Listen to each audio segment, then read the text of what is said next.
Ce journal vous est offert par le FPI, Fonds de promotion de l'industrie, votre partenaire privilégié pour la réussite de vos projets.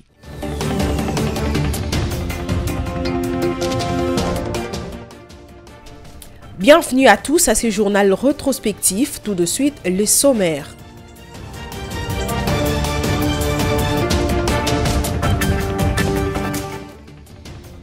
Vous suivrez dans ces journaux rétrospectifs la clôture de la deuxième édition du Forum du génie scientifique congolais faite par Félix-Antoine Tshisekedi Tshilombo.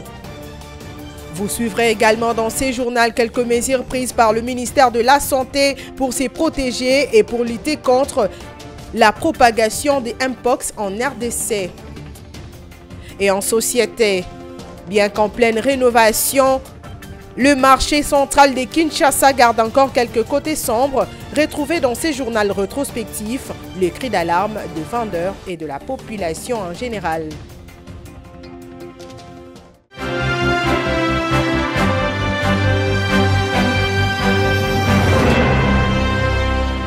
Le génie scientifique est une discipline qui met en conjonction la créativité, l'innovation et les compétences techniques pour résoudre les problèmes complexes d'une société.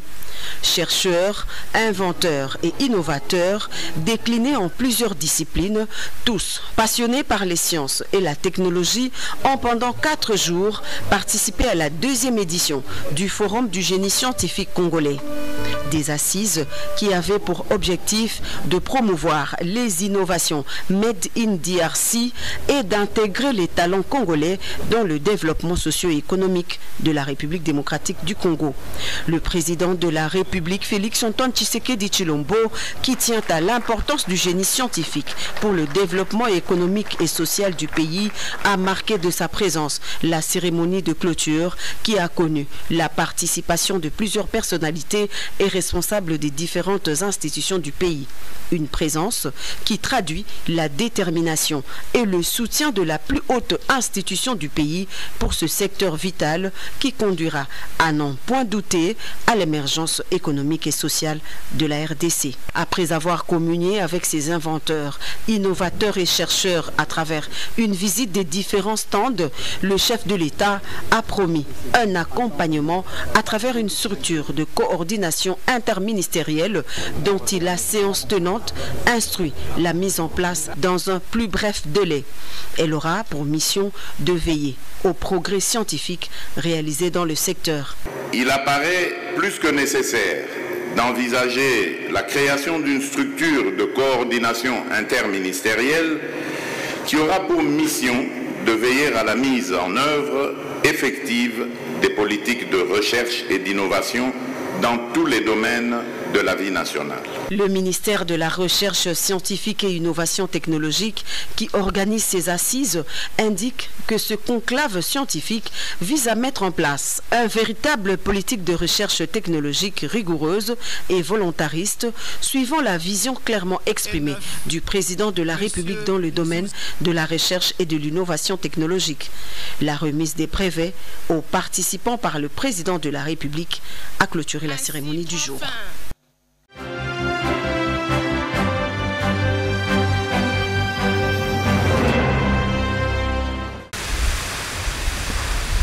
Créée en 1951, l'Internationale socialiste est une organisation qui rassemble 132 partis socialistes ou sociodémocrates. L'UDPS, l'Union pour la démocratie et le progrès social, parti au pouvoir, est membre de cette plateforme internationale et occupe, à travers son secrétariat général, le poste de vice-présidence. L'ancien premier ministre tchadien, Saleh Kedzabo, président du comité Afrique, qu'accompagnait la secrétaire générale, Madame Chantal Kambiwa, est porteur d'un message de la haute hiérarchie de l'Internationale socialiste au chef de l'État Félix-Antoine Tshisekedi Tshilombo. Au vu de la délégation qui m'accompagne, vous comprendrez aisément de quoi il s'agit. J'ai à ma gauche Madame Chantal Kambiwa, qui est l'actuelle coordinatrice générale, en d'autres termes secrétaire générale de l'Internationale socialiste. Et à ma droite, notre ami Auguste Kabouya, qui est un des vice-présidents de l'Internationale socialiste. Et donc, il se joint à la délégation pour porter ce message que nous avions de la part du président de l'Internationale socialiste, qui est l'actuel Premier ministre d'Espagne, qui nous a chargé de venir saluer le président Tshisekedi, lui présenter ses félicitations, parce qu'on n'a pas eu le temps, on n'a pas eu l'opportunité, on n'a pas pu s'organiser pour venir à l'investiture du président. Mais il n'est jamais trop tard pour le faire. Nous sommes venus lui présenter les félicitations de l'Internationale socialiste et le soutien de notre mouvement, dont vous savez que l'UDPS fait partie depuis des dizaines d'années. C'est un des partis membres influents de l'Internationale socialiste. Et donc c'est cette mission que nous sommes venus essentiellement exécuter pour apporter le soutien de l'Internationale socialiste au président Tshisekedi et à la République démocratique du Congo. L'Internationale socialiste est le successeur de l'Internationale ouvrière socialiste qui a regroupé la majeure partie des partis socialistes, sociaux-démocrates et travaillistes entre 1923 et 1946. Parmi les membres actuels de l'Internationale socialiste, on trouve notamment le Parti socialiste français, le Congrès national africain en Afrique du Sud, le Parti social-démocrate d'Allemagne et l'Union pour la démocratie et le progrès social, parti au pouvoir en République démocratique du Congo.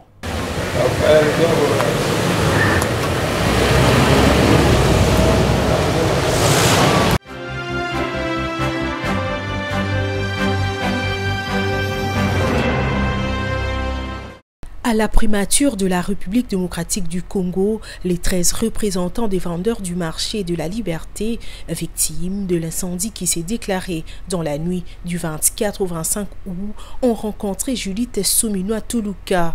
C'est au Jardin des Premiers, dans un cadre naturel, que la première ministre a échangé avec eux. Au départ triste, ces victimes ont retrouvé espoir après avoir écouté la première ministre.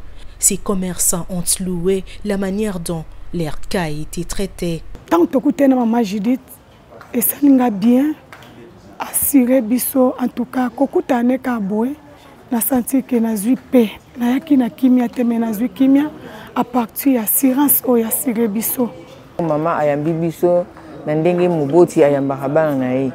Donc le monde que tozaki na passe mais tant que ye a maman ayambi biso to sepeli makasi.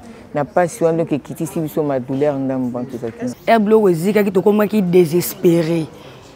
Mende maman bengi biso bo nende to solo to comme d'un espoir to bi que maman a sal quelque chose pour azam maman a memi biso na mutema. To yai kokuta na maman ono ya bato to tiki na sima na biso. Na bimi loka ba molo beli na bango devant maman.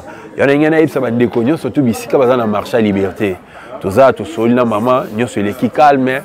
Maman yoki biso pe to yoki Maman tient un processus, avec une pose à pesa un système à deux coups. Malabi non, to kita pena balande la pena bien, batunyo surtout bayeba, mutuna mutunenga ça y perd sa marchandise nae et après bakoya ko répondre mutunyo surtout.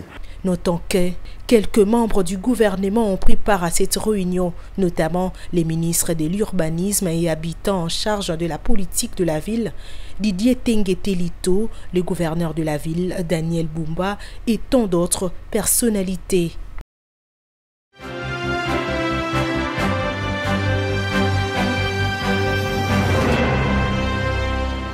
Axé sur le thème « Le veille de la jeunesse dans le processus de paix », pour le développement durable en République démocratique du Congo, la table ronde, organisée par le ministère de la Jeunesse congolaise, a été lancée par la première ministre Judith Suminwa Tuluka.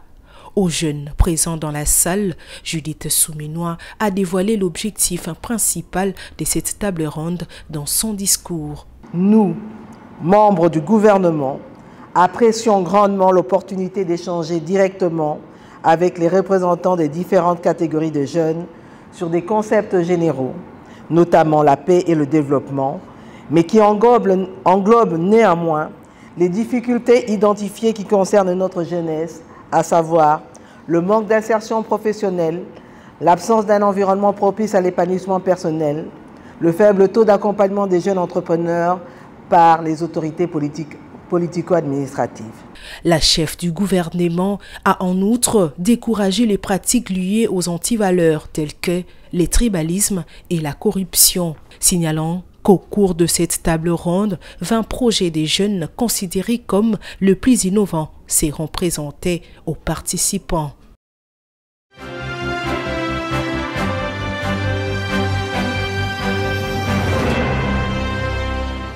Accompagné du ministre des Hydrocarbures, Aimé Sakombi Molendo, et des Ressources hydrauliques et de l'électricité, Teddy Luamba, la chef du gouvernement Judith Souminoa Toulouka, a échangé la primature avec Paul Inks, directeur général de Mi-Hydro, sur quelques projets, notamment les projets de conversion du gaz du lac Kivu en électricité et de l'installation des 33 micro-barrages hydroélectriques en RDC, qui visent à réduire la fracture énergétique dans le pays et à renforcer les investissements dans la région. Selon le directeur général de Mi-Hydro, en concrétisant ces premiers projets, les populations de l'Est bénéficieront de plusieurs avantages. Les avantages que la population va tirer de ces projets sont énormes. Vous savez que la desserte en électricité dans cette partie du pays est très basse. Si nous parvenons à l'augmenter à travers ce projet, cela bénéficiera aux populations du Sud Kivu, du Nord Kivu et éventuellement plus tard de l'Ituri en passant par Beni et Butembo.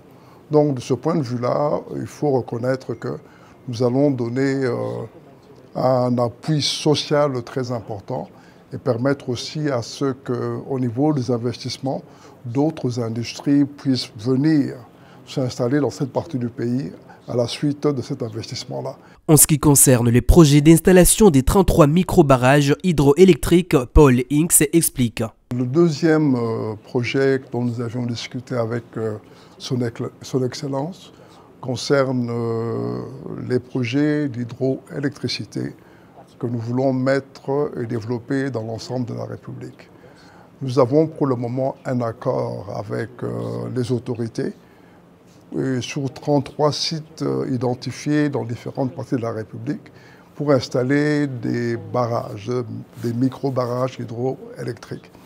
Le premier dossier qui va être traité se fera sur la rivière Loubi à Kabeya-Kamwanga et nous avons expliqué au chef du gouvernement l'étape à laquelle nous nous trouvions et ce que nous attendions de leur part pour nous permettre de progresser assez rapidement. A noter que le fond du lac Kivu contient d'importantes quantités de gaz toxiques qui, en cas de tremblement de terre ou d'éruption volcanique, risquent de s'en échapper. Un danger justement redouté lors de l'éruption du Nyiragongo en mai dernier, en 2022.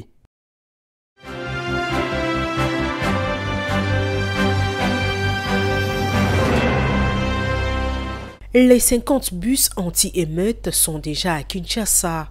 C'est à l'immeuble de la territoriale qui a eu lieu la cérémonie de la remise de ces bus et 20 motos. Le vice-premier ministre, ministre de l'Intérieur, Sécurité, Décentralisation et Affaires coutumières, Jacques Chabani, était le premier à recevoir le clé auprès du concessionnaire.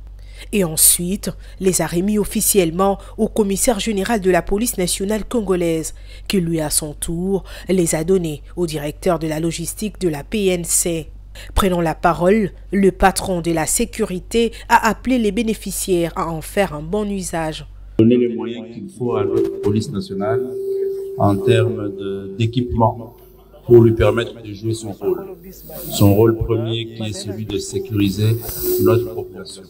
Déjà avec ces engins, ces véhicules et un premier petit lot de motos qui vont servir à nos agents de la police.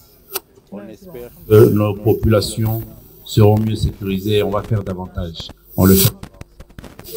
Et je tiens à ce que vous puissiez préserver cela, bon père de famille, que vous puissiez avoir l'œil sur tous vos agents pour qu'ils le préservent en bon père de famille. Cette acquisition du gouvernement congolais vient appuyer et renforcer la logistique de la police dans les opérations de maintien et de rétablissement de l'ordre public sur les terrains.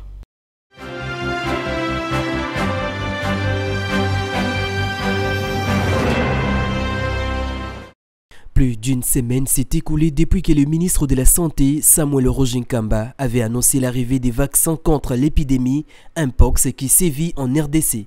Actuellement, dans la partie est du pays, la situation est plutôt chaotique, comme vous pouvez les voir dans ces images dans l'hôpital des Kavumu, au Sud Kivu, considéré comme l'épicentre de cette maladie des Mpox avec plus de 100 000 cas détectés depuis janvier. Les mamas sous la même tente surveillent leurs enfants contaminés par les Mpox. Robert Moussolé, médecin directeur d'Oudi Centre hospitalier, déplore le manque d'espace pour recevoir tant de patients d'un seul coup. La situation est vraiment grave et on est tellement débordé parce qu'on a une petite capacité d'accueil, mais on est vraiment hyper frais. Selon les médecins conseillers santé de l'ONG MEDER, cette épidémie se propage par voie des contacts directs. C'est une situation qui est assez préoccupante et comme nous l'avons vu aussi que dans les voies de transmission, dans les moyens de transmission, c'est d'abord les contacts directs. Et donc lorsque vous avez un grand nombre de personnes comme ça dans un ménage, dans un espace limité, vous avez aussi un risque en même temps de voir que la maladie puisse se propager assez rapidement. Pour lutter contre cette épidémie, des campagnes ont été lancées dans plusieurs camps des déplacés. Disons que c'est l'espoir de ces populations habitant de l'Est, c'est l'arrivée des vaccins que les gouvernements espèrent recevoir cette semaine.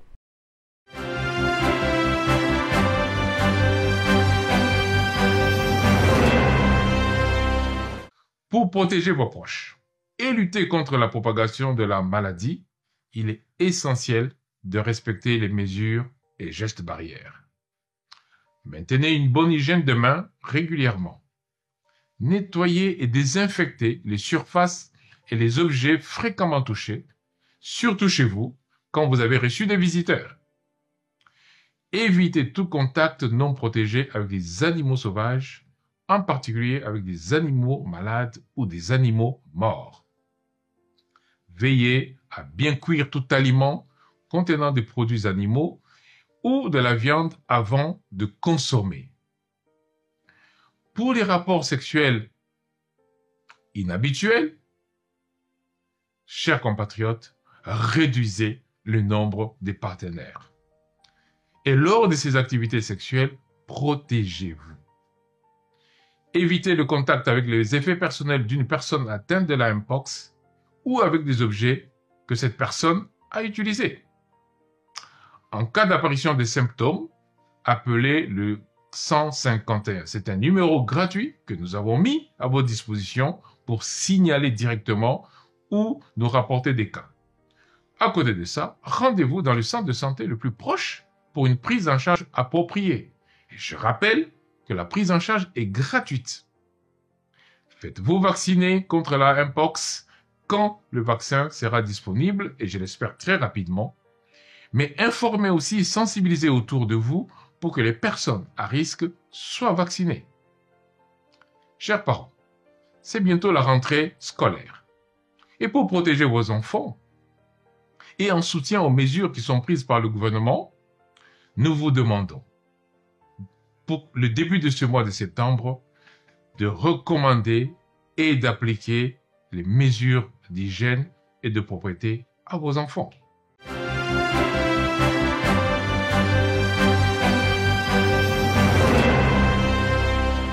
Le gouverneur de la ville-province de Kinshasa, Daniel Bumba, des experts du ministère de Finances, du ministère provincial des infrastructures, travaux publics, étaient tous réunis autour d'une table pour explorer la possibilité d'apporter les concours du gouvernement central aux travaux de la ville, notamment à l'opération Coup des Points. La démarche a été bien reçue auprès du ministre des Finances, qui est justement aligné là-dessus par l'accompagnement justement de cet appui par le gouvernement central. Et nous sommes très contents parce que au sortir d'ici, le ministre nous a assuré, promis, qu'il déjà il y aura un appui au titre d'assainissement, au titre de curage des rivières, parce que nous allons commencer d'ici là la saison de pluie, et il y a des pluies torrentielles qui commencent. Nous estimons par cet appui les Chinois seront à l'abri des inondations et des morts qui s'occasionnent à cela. Et en termes de la voirie, qui s'articule autour de 27,2 km qui sera mis dans cette position d'extrême urgence. Doudou Fouamba a annoncé que des subventions seront débloquées dès septembre 2024 pour soutenir ces actions. Au nom du gouvernement, pris l'engagement avec l'ensemble des services spécialisés du ministère des Finances dont notamment le bureau central de coordination, le BCECO, d'apporter à la fois notre expertise en tant qu'au pouvoir central, mais également notre appui à la ville pour la réhabilitation de ces voies d'accès rapide au centre-ville et ces voies qui vont désengorger et alléger les embouteillages que nous constatons sur la voie publique. Mais également en demandant aux acteurs de la ville de veiller à ce que la qualité des travaux qui vont être réalisés soit au rendez-vous et que pour cette fois-ci, les chaussées soient réhabilitées dans une perspective de garantir leur utilisation dans un délai plus long. Notons que ces programmes comprennent la réfection de routes stratégiques telles que les avenues Bokassa, Itaga, Flambeau, Cabinda et Assosa.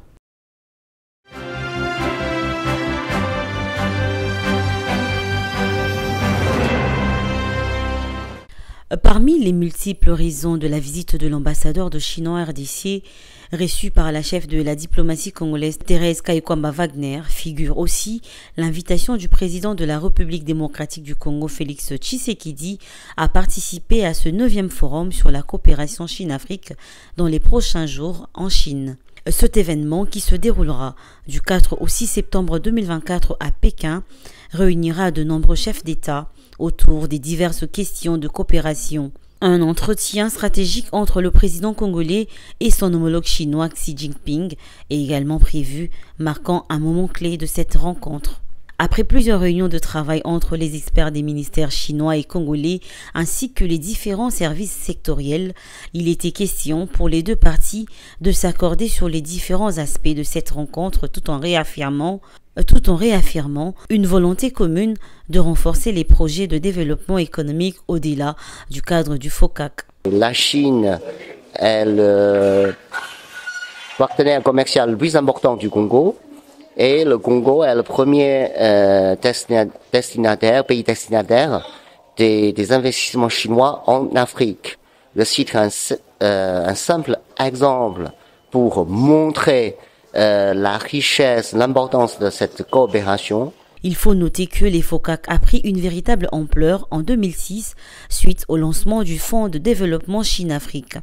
Compte tenu des enjeux actuels, la République démocratique du Congo pourrait rester le principal bénéficiaire de ce fonds sur le continent africain comme elle l'a été ces dernières années.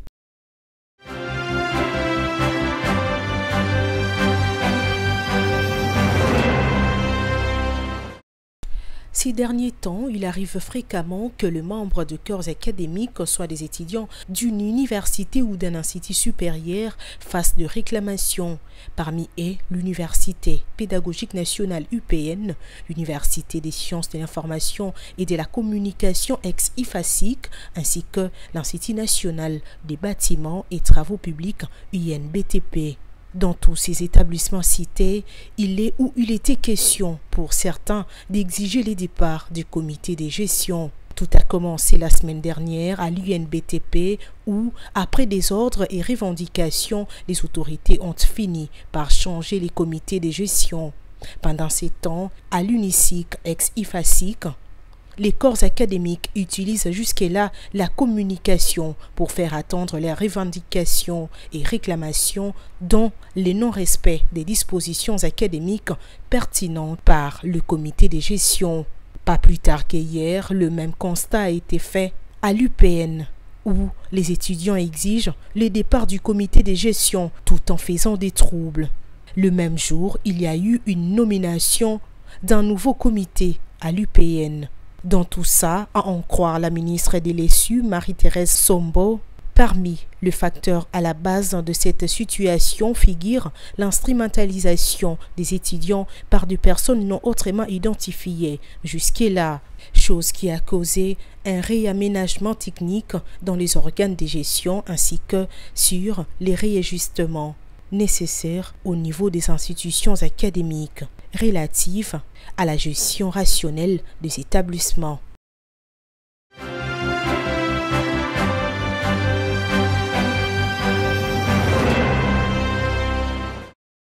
Pour lier la parole à l'acte, le ministre Teddy Luamba a lancé le projet de mise en conformité qui intègre des solutions des captages intelligents. Et pour lier la parole à l'acte, le ministre Teddy Luamba a lancé le projet de mise en conformité qui intègre des solutions des captages intelligents.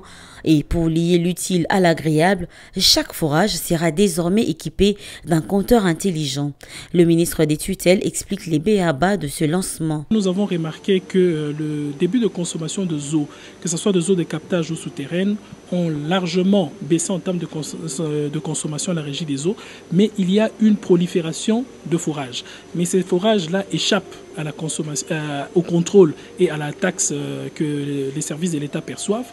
Et comme vous saviez, parmi les piliers qui nous ont été donnés dans ce programme du gouvernement, c'est de revitaliser la croissance économique en passant par le service de l'eau. Et je peux vous rassurer ici que le secteur de l'eau peut apporter beaucoup de ressources selon la vision du chef de l'État Félix-Antoine Tshisekedi Tshilombo, et raison pour laquelle nous avons préféré lancer cette campagne d'abord d'identification et puis de pose de compteurs pour pouvoir engranger beaucoup plus de recettes dans le compte du Trésor public. En outre, cette identification fournira au ministère des informations précises sur les volumes d'eau, forêt, facilitant l'élaboration de politiques publiques pour une gestion rationnelle de cette ressource. La première phase de ce projet consistera en la collecte des données, l'identification des utilisateurs illicites et la géolocalisation de chaque captage en collaboration avec les experts du ministère des Ressources hydrauliques et de l'électricité. La phase suivante impliquera l'installation des compteurs chez les utilisateurs.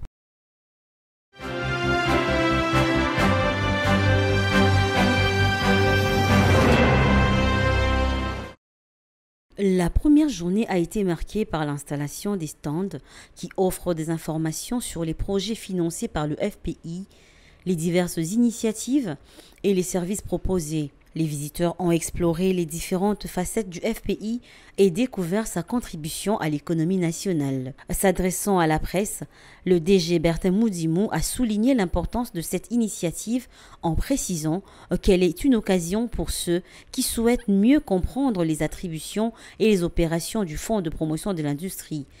Le FPI est sur une bonne marche, le FPI espère aller plus loin et le FPI est là pour être un accompagnateur privilégié de l'activité économique.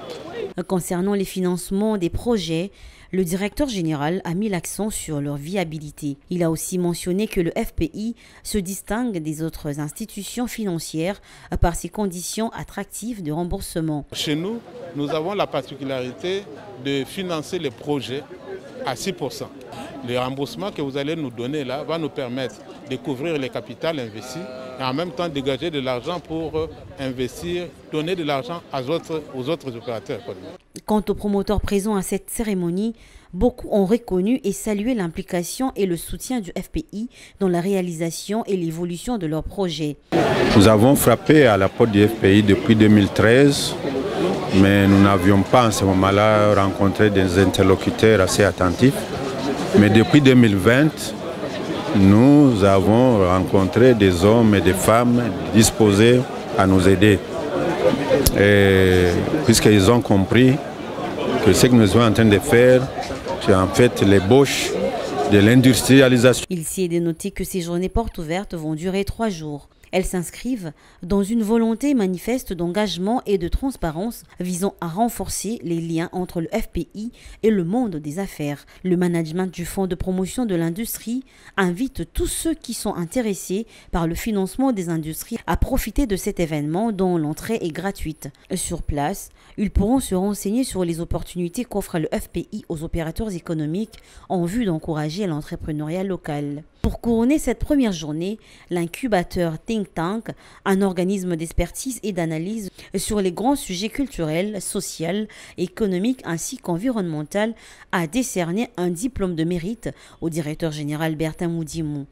Le prix dénommé Soldat des infrastructures a été décerné au FPI à titre de reconnaissance des efforts que cet établissement public déploie pour le financement de l'industrie locale. Ce prix est un signe de plus qui reconnaît le travail que fait le Fonds de promotion de l'industrie à travers son directeur général Bertin Moudimou Tshisekedi.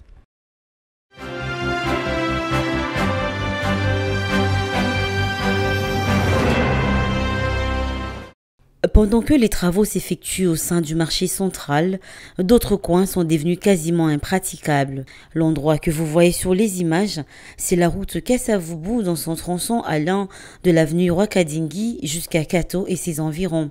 Une poubelle gigantesque a élu domicile devant des magasins et boutiques. L'asphaltage du macadam pratiquement invisible à cause de l'eau qui stagne selon les témoins. Ces eaux proviennent de l'intérieur du marché central où les travaux sont en train d'être effectués.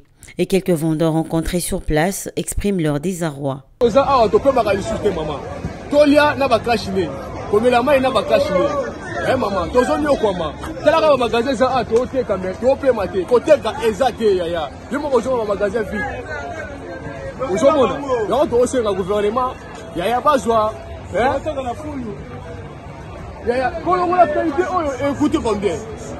Et on coûtait combien moi la maman là vraiment à tabi de beaucoup.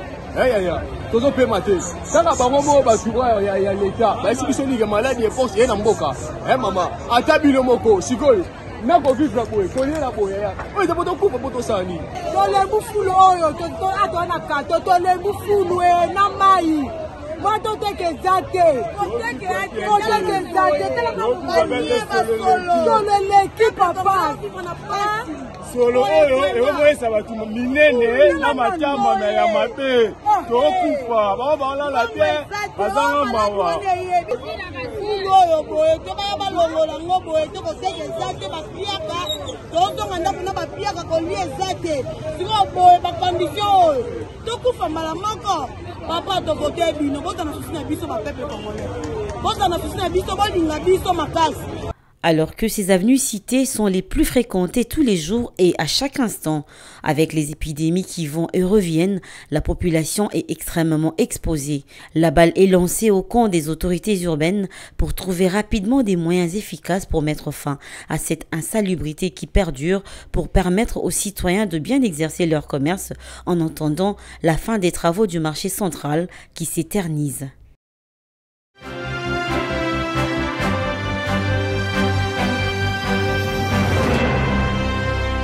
Sa visite était hautement attendue. Accompagné de dirigeants régionaux, le chancelier allemand rend hommage aux 3 victimes tuées lors de l'attaque perpétrée vendredi soir à Solingen. Cet attentat relance le débat sur la politique migratoire et de sécurité publique. Mis sous pression par ses opposants, Olaf Scholz promet de durcir rapidement la loi sur le port d'armes et de tout faire pour expulser ceux qui ne doivent pas rester en Allemagne, selon ses termes. C'était du terrorisme contre nous tous. Il est évident que nous devons à nouveau renforcer les dispositions légales en vigueur en Allemagne. Le parti d'extrême droite AfD l'entend pourtant autrement, comme en témoigne cette banderole qui proclame « Notre peuple d'abord », brandie à Solingen par sa section de jeunesse.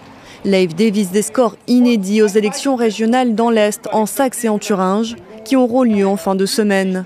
Il réclame, selon ses termes, une offensive en matière d'expulsion des immigrés.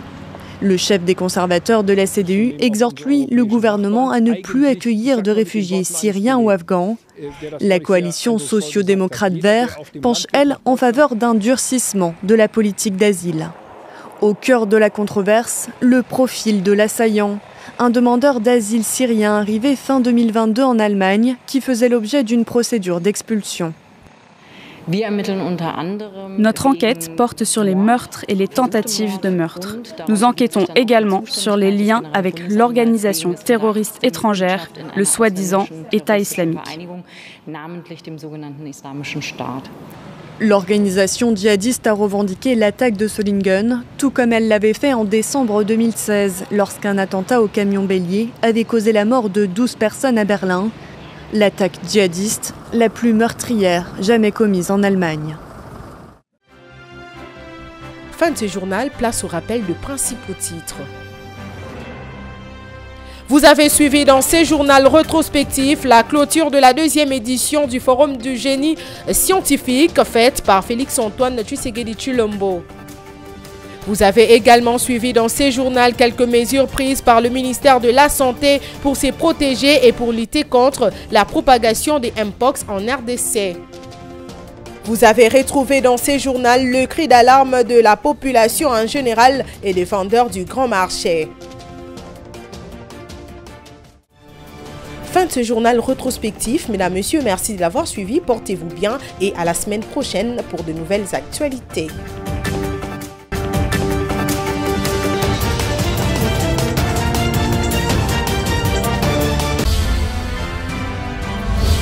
Ce journal vous a été offert par le FPI, Fonds des promotions de l'industrie, votre partenaire privilégié pour la réussite de vos projets.